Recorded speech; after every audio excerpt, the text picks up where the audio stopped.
اللہ تعالیٰ نے قرآن مجید میں عجیب تاثیر رکھی ہے، یہ انسان کے دل میں اپنا راستہ خود بنا لیتا ہے۔ ایک مرتبہ مجھے 1 مہینے کا سفر کرنے کا موقع ملا امریکہ میں۔ مصر کے مشہور قاری تھے عبد الباسط عبد الصمد، بہت اچھا قرآن پاک پڑھتے تھے۔ آپ کبھی ان کی تلاوت سنیں تو آپ حیران ہو جائیں گے کہ کتنا اچھا قرآن پاک پڑھتے تھے۔ وہ قرآن پاک کی تلاوت کرتے تھے اور میں اس سے متعلقہ کچھ مضمون اردو یا انگلش جیسا مجمع ہوتا ایسے بیان کر دیا کرتا تھا۔ تو 1 مہینہ چونکہ قریب رہنے کا موقع ملا تو کافی آپس میں تعلق ہو گیا تھا۔ ایک مرتبہ ہم سے کسی نے کویسچن پوچھا، قاری صاحب آپ اتنا اچھا قرآن پاک پڑھتے ہیں تو آپ نے کبھی کوئی قرآن پاک کا معجزہ دیکھا؟ ان کا ہاں میں نے تو کئی مرتبہ دیکھا۔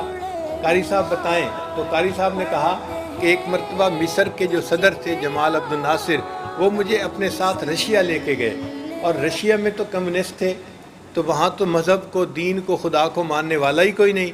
ان لوگوں کے پاس انہوں نے میٹنگ کی، اور میٹنگ کے بعد انہوں نے پھر ان سے کہا کہ جی میرے ساتھی ہیں، آپ کے سامنے کچھ پڑھیں گے۔ تو وہ تو نہیں سمجھے کہ کیا پڑھیں گے، مگر مجھے صدر صاحب نے اشارہ کیا کہ ان کے سامنے قرآن پڑھو۔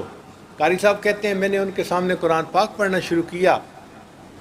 جب میں نے قرآن پاک کا رکوع مکمل کیا تو میں نے دیکھا کہ 5-6 بندے جو سامنے بیٹھے تھے وہ آنسوؤں سے رو رہے تھے۔ وہ لوگ جو خدا کو نہیں مانتے، جو قرآن کو نہیں مانتے، جو دین کو نہیں مانتے، ان کے دلوں پہ بھی اثر ہو رہا تھا۔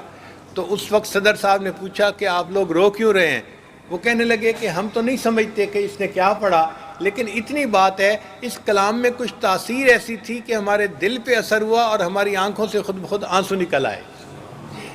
جو خدا کے وجود کو نہیں مانتے، اگر ان کے دل پہ قرآن اثر ڈال دیتا ہے تو جو اللہ کو مانتے ہوں ایمان والے لوگوں، ان کے دلوں پہ کیا اثر ہوتا ہوگا۔